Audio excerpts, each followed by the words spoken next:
अस्सलाम वालेकुम स्टूडेंट्स। अस्सलाम वालेकुम मैम। आप सब ठीक है? ईद मनाई अच्छे से? यस मैम, आपने मनाई अच्छे से? जी अल्हम्दुलिल्लाह।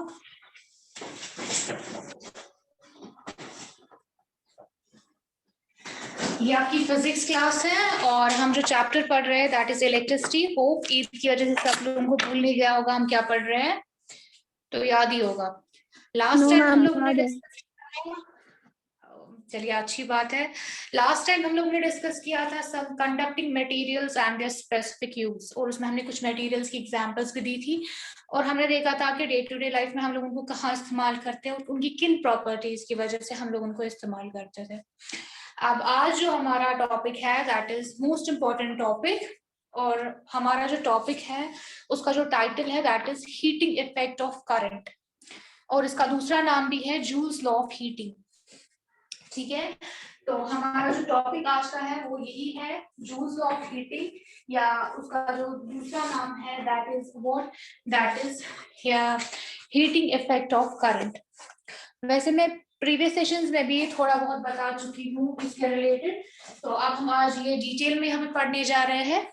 तो आप सब लोग ध्यान दीजिएगा कि मैं आपको जितनी भी बातें यहाँ पे बताऊं आपको ध्यान से मतलब समझने की कोशिश कीजिएगा। और वैसे भी ये कंसेप्ट आपके लिए नया नहीं होगा क्योंकि आपने क्लास 7 में ऑलरेडी पढ़ा हुआ है ये कंसेप्ट। तो हम लोग स्टार्ट करते हैं आज का टॉपिक, और हमारा जो टॉपिक है उसका जो टाइटल है that is heating effect of current. तो नाम से ही हमें पता चलता है हीटिंग इफेक्ट ऑफ करंट। ठीक है, तो इस टाइटल से हमें क्या पता चल रहा है कि जो इलेक्ट्रिक करंट है, ठीक है, उसके साथ क्या रिलेटेड है, उसके साथ हीट जो है वो वाबस्ता है, और हमें यहाँ पे यही देखना है कि इलेक्ट्रिक करंट और हीट का क्या वास्ता है। ठीक है, तो अगर आप लोगों को याद हो मैंने आप लोगों को जब ओम्स का पढ़ाया था तो मैंने तब कहा था कि जब भी किसी कंडक्टर में करंट फ्लो करती है तो वहां पे एक ऑपोजिंग फोर्स होता है जो उस करंट को क्या करता है, रिफ्रेन करता है, मतलब कि ऑब्स्ट्रक्ट करता है उस करंट के फ्लो को।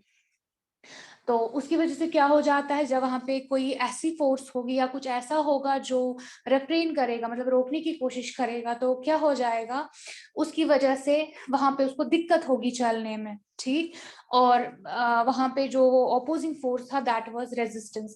अब आप यही यहाँ पे इस टॉपिक में यही देखेंगे कि इस रेजिस्टेंस की वजह से क्या हो जाता है, ये जो इलेक्ट्रिक एनर्जी है, ठीक है, ये कन्वर्ट हो जाती है हीट एनर्जी में, जिसको हम बाद में कहते हैं हीटिंग इफेक्ट ऑफ करंट। तो अभी हम डिटेल में देख लेते हैं कि ये प्रोसेस जो है ये किस तरीके से होता है।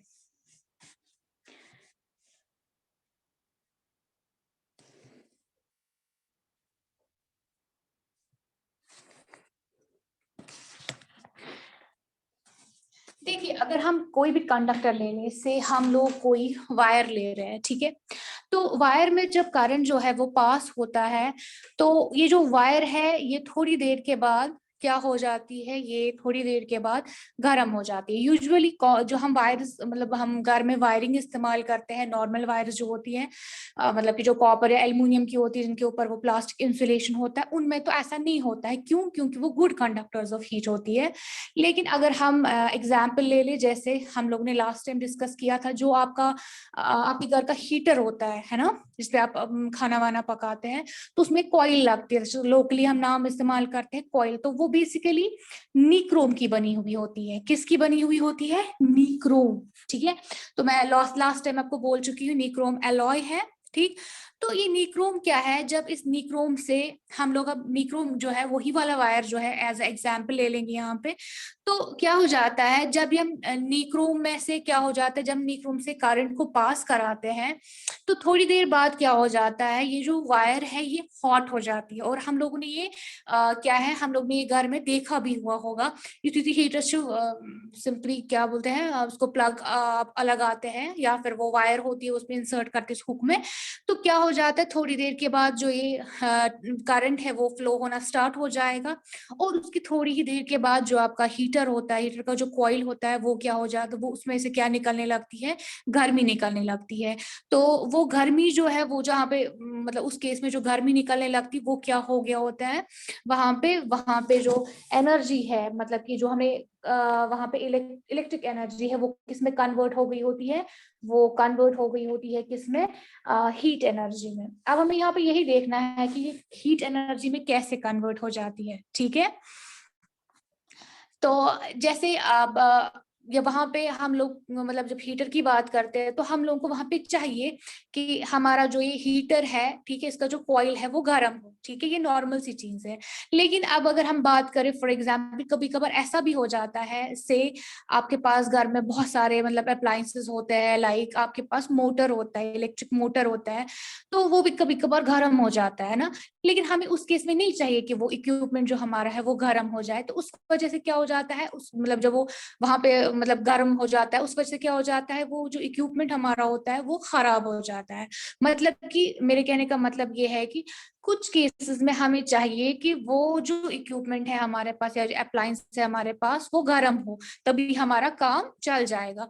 लेकिन बहुत सारी ऐसी चीजें हैं जहाँ पे वो जो हमारे पास तो इक्विपमेंट होगा, अप्लायंस होगा, वो गर्म नहीं होना चाहिए। अगर वो गर्म होगा तो इसका मतलब है हम मतलब फॉर एग्जाम्पल ट्रांसफार्मर आपके घर में होता है, जब हम उसको कंटिन्यूअसली यूज करते हैं तो वो कभी कभार क्या हो जाता है, समझ गर्म है ना। लेकिन हमें मत चाहिए कि ट्रांसफार्मर गर्म हो जाए, क्योंकि हमें ट्रांसफार्मर से काम क्या है, हम वो वोल्टेज मेंटेन करता है, वो फिर भी करेगा चाहे वो गर्म हो चाहे वो गर्म ना हो, है ना। लेकिन अब अगर हम बात करें इलेक्ट्रिक आयरन की, इलेक्ट्रिक आयरन हमें गर्म ही चाहिए, तभी जाके वो क्या करेगा, तभी जाके वो आयरन कर पाएगा कपड़ों को, ठीक है। को इसका मतलब है ट्रांसफार्मर के केस में उसका जो काम होता है वो जरूरी नहीं है कि वो इलेक्ट्रिक एनर्जी को किस में कन्वर्ट करना चाहिए, हीट एनर्जी में, बल्कि उसका काम होता है वोल्टेज मेंटेन करना, तो वो वैसे भी कर सकता है। तो उस ट्रांसफार्मर के केस में क्या, ट्रांसफार्मर के केस में ऐसा जरूरी नहीं है, जरूरी क्या बल्कि होना ही नहीं चाहिए कि वहां पे इलेक्ट्रिकल एनर्जी किस में कन्वर्ट होनी चाहिए, हीट एनर्जी में। तो वहां पे ऐसा होना नहीं चाहिए, क्योंकि हमें उस डिवाइस में ये सब कुछ नहीं चाहिए। लेकिन अगर हम बात करें हमारे घर में इलेक्ट्रिक आयरन की, या इलेक्ट्रिक फर्नेस होता है, इलेक्ट्रिक तंदूर होता है, तो उसमें हमें क्या चाहिए, उसमें हमें चाहिए जो बाहर से इलेक्ट्रिक एनर्जी आ रही है वो कन्वर्ट होनी चाहिए किसमें, हीट एनर्जी में, तभी जाके हमारा जो काम है वो निकलेगा, अदरवाइज निकलेगा नहीं। तो ऐसे अप्लायंसेस जैसे यही इलेक्ट्रिक आयरन की बात करें, इलेक्ट्रिक फर्नेस, गीजर है आपके पास, हीटर है आपके पास, तो इसमें हमें ऐसी मतलब ऐसे मटेरियल को यूज करने की जरूरत है जिसमें क्या होता होगा, जिसमें जो इलेक्ट्रिक एनर्जी है वो कन्वर्ट होती होगी किसमें, हीट एनर्जी में, तभी जाके जो वो अप्लायंस है, पर्टिकुलर अप्लायंस है, वो हमारी काम की चीज बन जाएगी, ठीक है। अब हमें देखना है कि बेसिकली क्या फैक्टर्स है जिनकी वजह से कोई भी कंडक्टर जो हमारे पास होगा तो उसमें इलेक्ट्रिक एनर्जी जो है वो कन्वर्ट हो जाएगी किसमें, हीट एनर्जी में, ठीक है। तो फॉर एग्जांपल जैसे हम पहले एग्जांपल से समझते हैं। फॉर एग्जांपल मेरे पास दो मटेरियल्स है, से मेरे पास पहला मटेरियल जो है से मेरे पास कॉपर है, ठीक है। और दूसरा जो मटेरियल मैं यहाँ पे ले रही हूँ, समझिए ये मैं निक्रोम ले रही हूँ। हम निक्रोम ऑलरेडी डिस्कस कर चुके हैं, निक्रोम क्या है और कॉपर, ठीक है। तो कॉपर में जब हम बात करते हैं, कॉपर में क्या होता है, कॉपर में जो फ्री आयंस होते हैं, ठीक है, कॉपर में फ्री आयंस होते हैं, और इसमें इसकी वजह से क्या हो जाता है कि मतलब चार्ज जो होते हैं वो फ्रीली जो होते हैं वो कैरी हो पाते हैं, ठीक है। लेकिन जब हम निक्रोम की बात करेंगे, निक्रोम में फ्री इलेक्ट्रॉन जो है एज कम्पेयर टू कॉपर, ठीक है, वो कम होते हैं, ठीक है। आप समझिए अगर इसमें फॉर एग्जांपल 5 फ्री इलेक्ट्रॉन्स है, इसमें निक्रोम में 1 है, या हम 2 समझ लेते हैं। तो अब अगर इसके पास कम ही फ्री इलेक्ट्रॉन्स है तो इसका मतलब है कि कॉपर की जब हम लोग बात करेंगे, कॉपर में क्या हो जाएगा, कॉपर में अगर इलेक्ट्रॉन्स ज्यादा है, फ्री इलेक्ट्रॉन्स अगर ज्यादा है तो वहां पे चार्ज कैरी इजिली हो जाएगा, लेकिन निक्रोम में दिक्कत होगी, ठीक है। और इसके अलावा अगर हम निक्रोम की बात करें, इसमें जो इंटरस्टिशियल स्पेसेस होती है एलिमेंट्स के बीच में, तो वो क्या होती है, वो कम होती है। मतलब कि आप समझिए फॉर एग्जाम्पल इलेक्ट्रॉन्स को पास होना होता है किसी जगह से, कोई रास्ता चाहिए उनको जहां से वो पास हो जाएंगे। लेकिन क्या होता है, ये जो इलेक्ट्रॉन्स होते हैं निक्रोम के केस में, ठीक है, सॉरी निक्रोम के केस में क्या हो जाता है, ये जो इलेक्ट्रॉन्स होते हैं, ठीक है, ये क्या होता है, वहां पे स्पेसेस कम होती है, तो उनको मूवमेंट में क्या होती है, रिस्ट्रिक्शन होती है, मूव वो फ्रीली नहीं कर पाते हैं। लेकिन कॉपर के केस में क्या हो जाता है, कॉपर के केस में वो इजीली मूव कर पाते हैं। तो इस वजह से भी हम लोग समझ सकते हैं कि अगर दो मटेरियल्स जिनको हम कंपेयर कर रहे हैं, एक तो हमारे पास कॉपर है और दूसरा क्या हम लोगों ने लिया था मटेरियल, दैट वाज निक्रोम, ठीक है। तो निक्रोम में अगर फ्री इलेक्ट्रॉन्स है ही नहीं, या हम लोग बोलेंगे कम है फ्री इलेक्ट्रॉन्स लेकिन कम है, लेकिन कॉपर में ज्यादा, तो इसका मतलब है कॉपर में जो करंट फ्लो करेगा, ठीक है, वो इजीली फ्लो करेगा। लेकिन निक्रोम में क्या हो जाएगा, निक्रोम में करंट को फ्लो करने में क्या हो जाएगी, दिक्कत हो जाएगी, ठीक है। अब जब यहाँ पे दिक्कत हो जाएगी, मैं ऑलरेडी बोल चुकी हूँ, ओम्स लॉ में हम लोगों ने पढ़ा था कि ये जो करंट और रेजिस्टेंस है, ठीक है, इनमें क्या है, इनमें इनवर्स रिलेशनशिप है। मतलब कि अगर किसी भी कंडक्टर में रेजिस्टेंस ज्यादा होगा तो उस कंडक्टर में करंट जो है वो क्या होगा, वो कम फ्लो करेगा।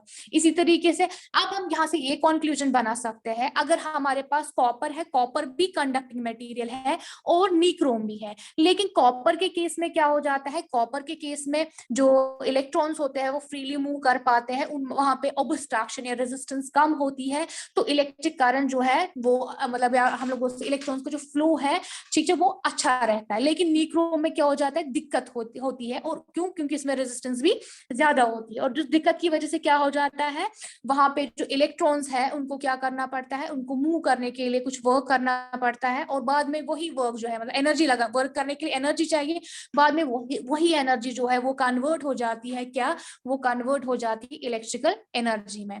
मैं ये वाला फिर से रिपीट कर हूँ, जो निक्रोम है, निक्रोम में क्या हो जाता है, वहां पे जो इलेक्ट्रॉन्स है उनके उनके उनकी फ्री पैसेज नहीं होती है वहां पे, मतलब कि वो रास्ता जहां से वो मूव कर पाए, तो उनको क्या करना पड़ता है, उनको वर्क करना पड़ता है, ठीक है, सो दैट की मतलब एनर्जी लगानी पड़ती है ताकि वो क्या करे, मूव करे। क्योंकि हम लोग ऑलरेडी पता है as per physics what is work, it is what it is, they have to some object have to apply some force on an object, और वो ऑब्जेक्ट जो है वो डिस्प्लेस होना चाहिए। तो यहाँ पे भी सेम ही है, यहाँ पे ऑब्जेक्ट आपका इलेक्ट्रॉन है, तो इलेक्ट्रॉन जो है उसको मूव करने के लिए क्या लगाना पड़ता है, उसको एनर्जी जो है वो खर्च करनी पड़ती है, मतलब फोर्स लगाना पड़ता है। तो इस केस में जो इलेक्ट्रॉन है उसके पास जो एनर्जी होती है वो होती है इलेक्ट्रिक एनर्जी, ठीक है, तो वो वही यूज करेगा क्या करने में, अपने आप को मूव कराने में, फॉरवर्ड तभी तो करंट कैरी हो जाएगी। तो इलेक्ट्रॉन जो है जब वो एक करंट कैरी करता है, ठीक है, फिर दूसरे को, तो यहाँ पे क्या होता है, फ्री पैसेज नहीं होती, तो उसको एक्स्ट्रा वर्क करना पड़ता है।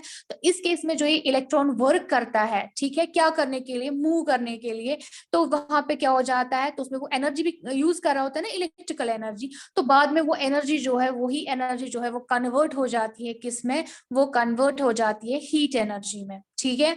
तो बहुत सारे appliances like in case of nichrome ये हमारे लिए यूजफुल साबित होती है, क्योंकि अगर हम लोग बात करें हीटर की, हीटर में हमें चाहिए कि वो एनर्जी जो है वो किस में कन्वर्ट होनी चाहिए, हीट एनर्जी में। लेकिन अगर हम बात करें, हमारे पास घर में एक सिंपल वायर होगी जैसे कॉपर की वायर, हमें नहीं चाहिए कि वो गर्म हो जाए, ठीक है, बल्कि अगर वो गर्म हो जाएगी हम समझेंगे कि उसमें कुछ फॉल्ट, वो मतलब इलेक्ट्रिक सर्किट जो हमें हमारे घर का है उसमें कुछ फॉल्ट है। लेकिन निक्रोम मतलब कि अगर हीटर की वायर गर्म नहीं हो जाएगी तो हम समझेंगे उसमें फॉल्ट है, अगर वो गर्म होती है तो उसमें फॉल्ट नहीं है। उसका मतलब है बहुत सारी ऐसी चीजें हैं जो हम डे टू डे लाइफ में इस्तेमाल करते हैं, जिनमें हमें चाहिए कि वो जो पर्टिकुलर मटेरियल है वो हीटअप होना चाहिए, लेकिन बहुत सारे ऐसे मटेरियल्स हैं जो हमें चाहिए कि जो हीटअप ना हो। तो इस लिहाज से क्या है, इस लिहाज से वो वाले मटेरियल्स जो हीटअप होते हैं, हम लोग अभी उनकी बात करें, जैसे हमने अभी निक्रोम की बात की, या लास्ट टाइम हम लोग ने टंगस्टन की बात की थी, जो बल्ब का फिलामेंट होता है, ठीक है, उस मटेरियल का बना हुआ होता है, या हमने बहुत सारे और मटेरियल्स जो है उनकी बात की थी, और हमने देखा था कि उनकी जो प्रैक्टिकल एप्लीकेशन है वो थोड़ा वहां पे डिस्कस भी किया था। तो यहाँ से हम लोग अब ये कंक्लूजन बना सकते हैं कि अगर हमारे पास क्या है, अगर हमारे पास कोई कंडक्टिंग मटेरियल है और उसमें क्या है, उसमें उस कंडक्टिंग मटेरियल में क्या है, उसमें इलेक्ट्रिक करंट जो है वो इजीली फ्लो नहीं हो रही है, तो इस वजह से क्या हो जाएगा, इस वजह से हम लोग मतलब एज पर ओम्स लॉ वो कहता है अगर इलेक्ट्रिक करंट का जो अमाउंट है वो कम कंडक्टर में फ्लो हो रहा है, सो इट मींस वहां पे रेजिस्टेंस ज्यादा होगी। तो रेजिस्टेंस ज्यादा होने की वजह से क्या हो जाता है, वो पर्टिकुलर कंडक्टर जो है वो हीट अप हो जाता है, ठीक है। मतलब कि उसमें जो इलेक्ट्रिक एनर्जी है वो कन्वर्ट हो जाती है किसमें, वो कन्वर्ट हो जाती है किसमें, हीट एनर्जी में, ठीक है। तो उस केस में क्या हो जाएगा, वो हीट एनर्जी जो है वो बाद में यूटिलाइज होती है। अगर हमारे पास फॉर एग्जांपल जैसे निक्रोम की बात करेंगे, इसको हम हीटिंग एलिमेंट ही इस्तेमाल करते हैं, तो हमें चाहिए वो उसी में कन्वर्ट हो, या गीजर्स वगैरह में उसमें हमें यही चाहिए कि वो जो पर्टिकुलर मटेरियल है वो हीट अप ही होना चाहिए, तभी जाके हमारा काम बनेगा, ठीक है। तो इस लिहाज से ये जो हम फिर इसके रिलेटेड जो ये फिनोमेना है उसको हम लोग बोलते हैं हीटिंग इफेक्ट ऑफ करंट। मतलब कि जब भी किसी कंडक्टर में इलेक्ट्रिक करंट जो है उसका छोटा अमाउंट जो है वो पास हो रहा होगा और वहां पे रेजिस्टेंस ज्यादा होगी, उसकी वजह से इलेक्ट्रिक एनर्जी जो है वो कन्वर्ट हो रही होगी किसमें, हीट एनर्जी में, तो उस फिनोमेना को हम लोग बोलते हैं हीटिंग इफेक्ट ऑफ करंट, ठीक है। या उसका दूसरा नाम है जूल्स लॉ ऑफ हीटिंग, या जूल्स हीटिंग भी उसको कहा जाता है, ठीक है। तो हाँ, अब मैंने अभी जो बोला कि बहुत सारे ऐसे डिवाइसेस होते हैं जिनमें हमें चाहिए कि इलेक्ट्रिक करंट जो है वो कन्वर्ट हो जाए हीट एनर्जी में, लेकिन बहुत सारे ऐसे होते हैं जिसमें हमें नहीं चाहिए, लाइक इलेक्ट्रिक मोटर में नहीं चाहिए, जनरेटर ट्रांसफार्मर में, ठीक है। तो जो वहां पे हीट एनर्जी में कन्वर्ट हो जाती है ना इलेक्ट्रिक एनर्जी, वो हमारे किसी काम की नहीं होती है, तो हम लोग कह सकते हैं कि वहां पे वो एनर्जी का वेस्ट हो रहा है, ठीक है। लेकिन बहुत सारे ऐसे अप्लायंसेस होते हैं जिनमें क्या होता है, जिनमें हमें चाहिए कि वो जो इलेक्ट्रिक एनर्जी है वो कन्वर्ट होनी चाहिए किसमें, हीट एनर्जी में, ठीक है। तो हम लोग इस तरीके से भी कह सकते हैं।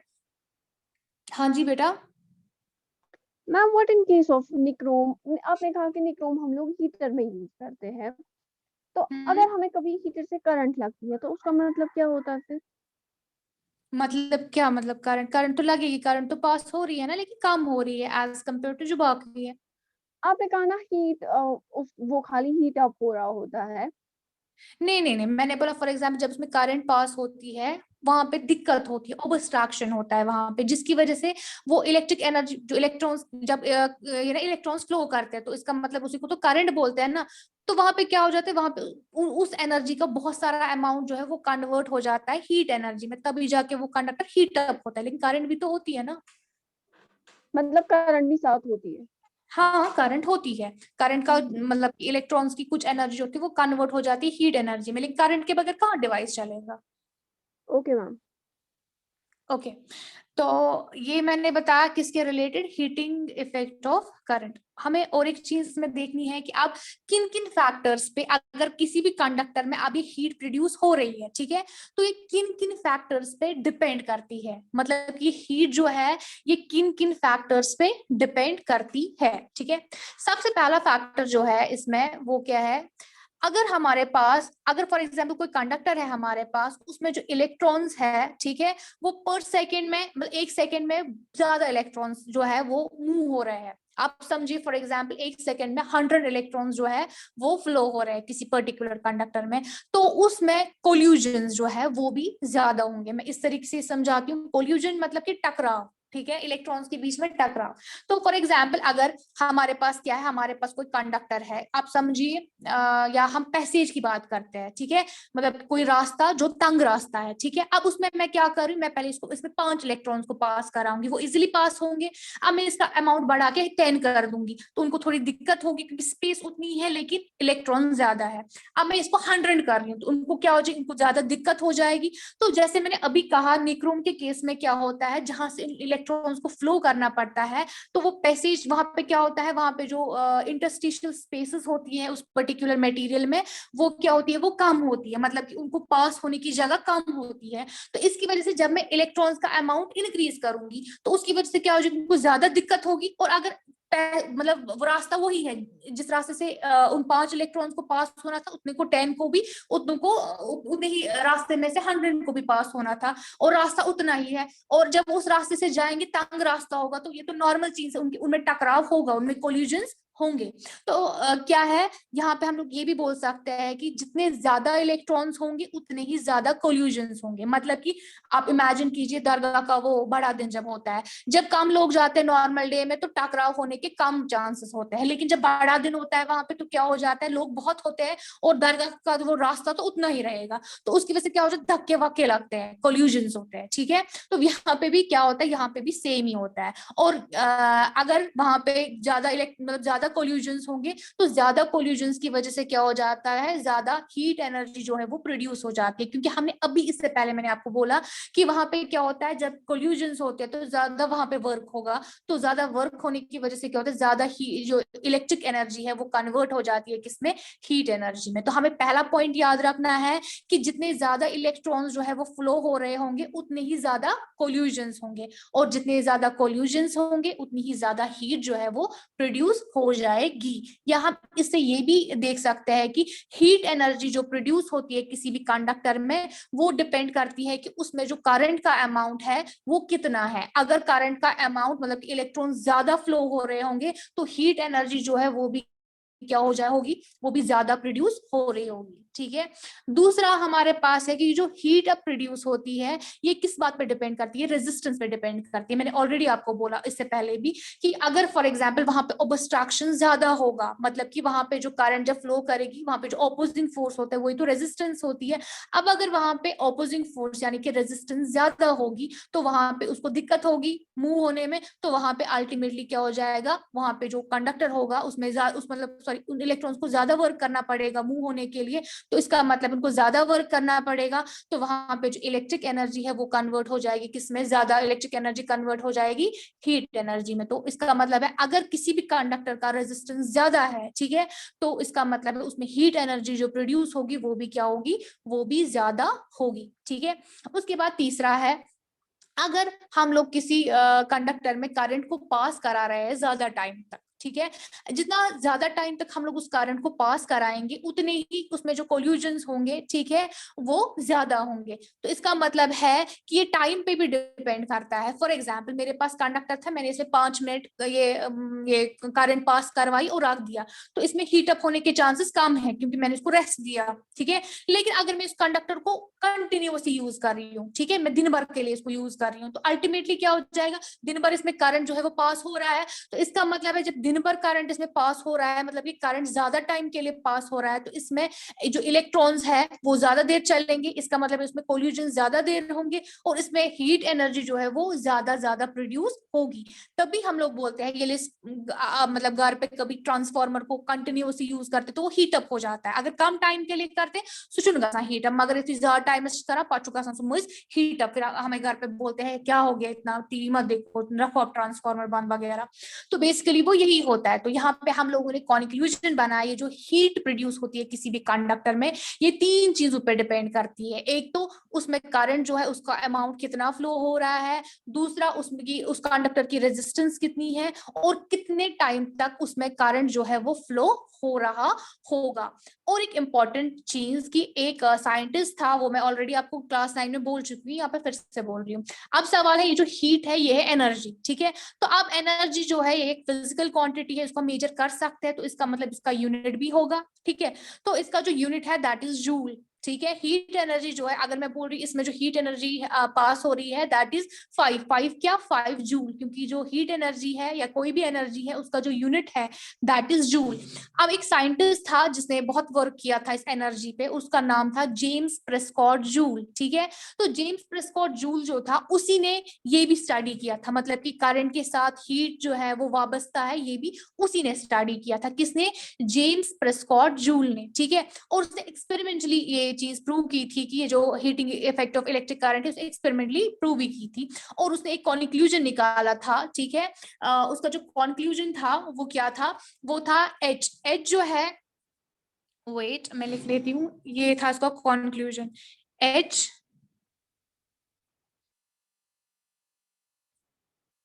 ये तो लिखता ही नहीं है, H is proportional to I square R T. देखिए उसने जो ये स्टडी किया था हीटिंग इफेक्ट ऑफ करंट, और उसके बाद उसने क्या किया था, ये कॉन्क्लूजन निकाला था, नतीजा ये निकाला था, ठीक है। नतीजा क्या था, H is directly proportional to I square, I यहाँ पे करंट है और R यहाँ पे रेजिस्टेंस है और T यहाँ पे टाइम है। तो हमने अभी देखा कि जो हीट एनर्जी किसी भी कंडक्टर में जो हीट एनर्जी जो इवॉल्व होती है वो किस पे डिपेंड करती है, वो करंट पे डिपेंड करती है, वो रेजिस्टेंस पे डिपेंड करती है और वो टाइम पे डिपेंड करती है। टाइम मतलब कि कितने टाइम तक उसमें करंट जो है वो फ्लो होता होगा। तो उसका जो ये नतीजा था उस साइंटिस्ट का, क्या नाम था उसका, जेम्स प्रेस्कॉट जूल, ठीक है। तो उसने उसका जो ये नतीजा था, जो उसने मतलब कंक्लूजन निकाला, इसी को हम लोग क्या कहते हैं, इसी को हम लोग बोलते हैं जूल्स लॉ ऑफ हीटिंग। क्या बोलते हैं, जूल्स लॉ ऑफ हीटिंग, ठीक है। मतलब कि आपको पता है जो मैंने इससे पहले आपको समझाया वो फिनोमेना, वो इसकी थ्योरेटिकल डेफिनेशन है, ठीक है। अब ये जो मैंने यहाँ पे स्टेटमेंट लिखा ये इसका मैथमेटिकल डेफिनेशन है। तो यहाँ से हम लोग समझ सकते हैं कि जो किसी भी कंडक्टर में हीट जो है वो निकल के आती है वो किस किस पे डिपेंड करती है, मतलब किस कंडक्टर, कौन सा कंडक्टर कितना हीट अप होगा, ये किस किस चीज पे डिपेंड करता है। ये एक तो करंट पे डिपेंड करता है और रेजिस्टेंस पे डिपेंड करता है और टाइम पे, टाइम मतलब कि कितनी देर तक उसमें करंट पास हो रही थी, ठीक है, इस बात पे डिपेंड करता है। अब अगर हमें पता होगा ये तीन चीजें, मतलब कि किसी भी कंडक्टर में जो एक करंट है, ठीक है, वो कितना फ्लो हो रहा है, और हमें ये पता होगा कि उसमें रेजिस्टेंस कितनी है, और हमें ये पता होगा कि करंट कितने टाइम तक पास हो रही है, तो फिर हम लोग पता लगा सकते हैं कि उसमें हीट एनर्जी जो है वो कितनी है, मतलब वो हीट एनर्जी जो है वो कितनी प्रोड्यूस कर रहा है, ठीक है। और इसी को हम लोग बोलते हैं जूल्स लॉ ऑफ हीटिंग, ठीक है।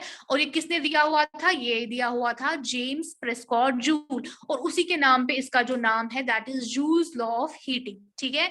तो इस रिलेशन जो आप मैंने ऊपर ही रिलेशन लिखी हुई ना, H is directly proportional to square of current into resistance into time, इसको हम लोग बोलते हैं, this relation is called as Joule's law of heating. क्या कहते हैं, जूल्स लॉ ऑफ हीटिंग, ठीक है। अच्छा, ओके।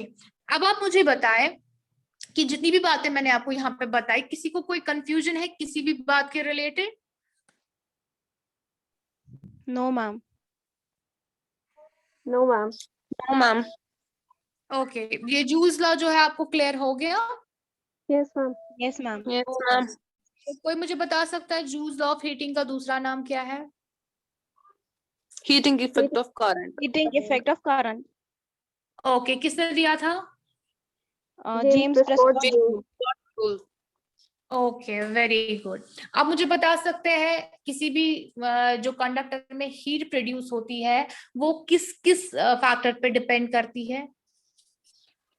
करंट पे, रेजिस्टेंस पे और टाइम पे। ओके, तो आप मुझे थोड़ा बहुत एक्सप्लेन कर सकते हैं, जो पहला फैक्टर है करंट, नैरीन आप बताइए, जो उसमें करंट जो पास होता है, ठीक है, पहला फैक्टर जो है, ठीक है, आप उसके बारे में बता सकती है एक्सप्लेनेशन?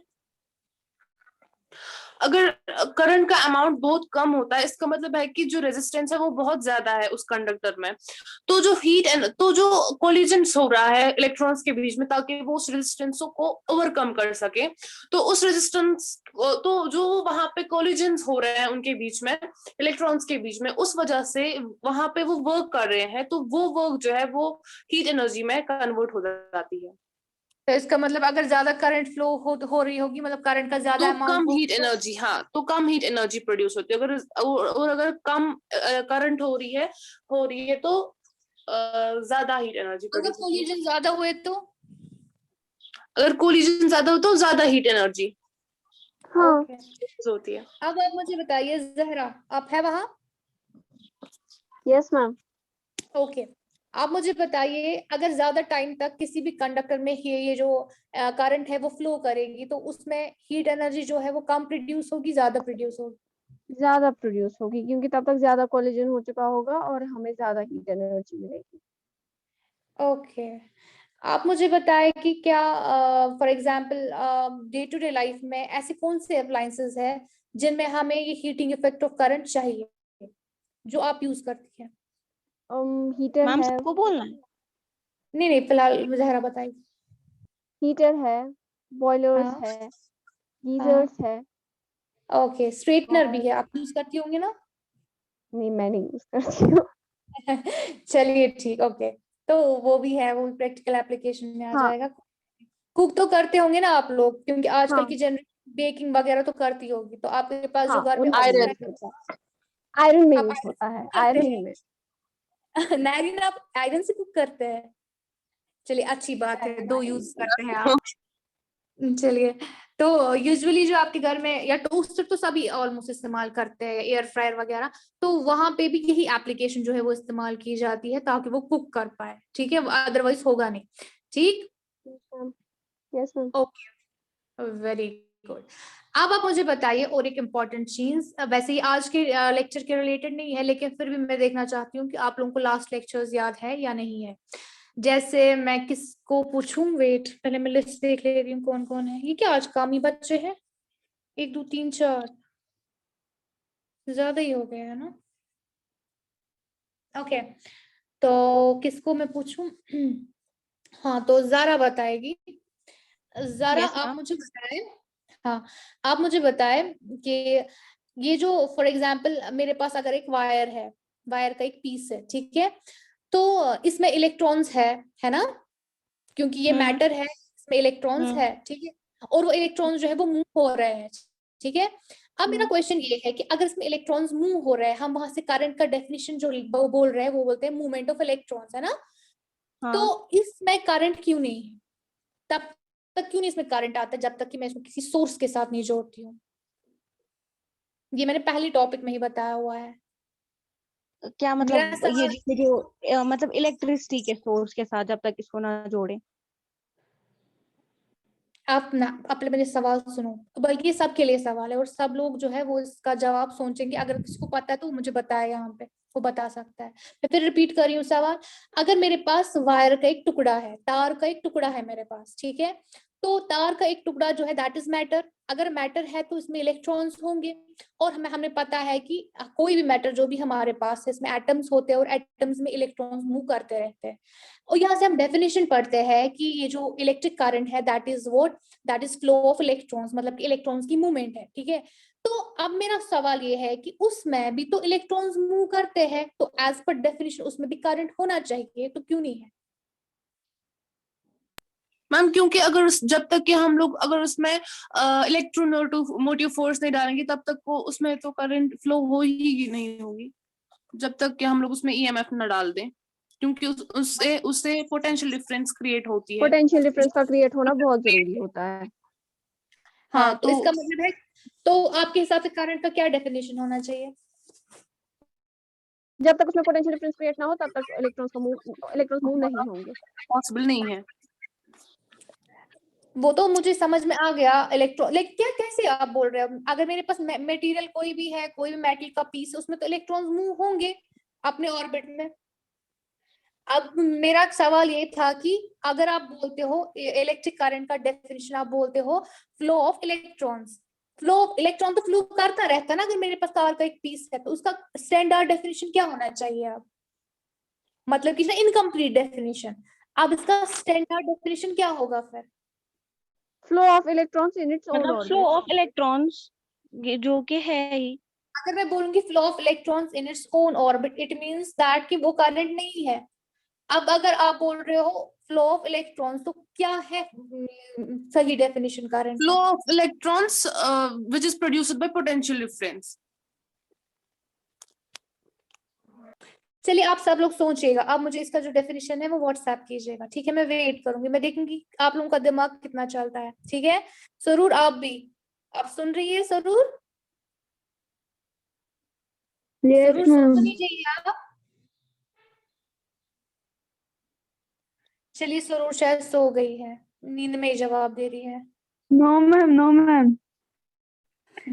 चलिए कोई नहीं, चलिए ठीक है, तो अब क्लास का टाइम भी खत्म हो गया, तो मैंने जो आपको होमवर्क अभी आज का दिया वो याद रहा ना आपको। आपको मुझे क्या कहना है, आपको मुझे करंट का सही एक डेफिनेशन, बार बोलिए, जी क्या बोलना है हमें? आपको करंट का Just स्टैंडर्ड नहीं। डेफिनेशन, मतलब कि ऐसी डेफिनेशन है ना वनितन पारान, सो से इनकम्प्लीट डेफिनेशन, तो आपको बताना है कि करंट का क्या स्टैंडर्ड डेफिनेशन है, मतलब कि जितना आपने समझा करंट को उस हिसाब से आपको अपना एक डेफिनेशन बनाना है और मुझे भेज देना है व्हाट्सएप पे। मैम वो कब तक भेजना है? आप मुझे कल सुबह तक भेज दो। ओके ठीक है, ओके मैम। चलिए ओके ठीक है, इसी के साथ मैं क्लास को एंड कर रही हूँ, ठीक है। ओके, अल्लाह हाफिज। अल्लाह अल्लाह हाफिज हाफिज मैम। मैम। अल्लाह हाफिज।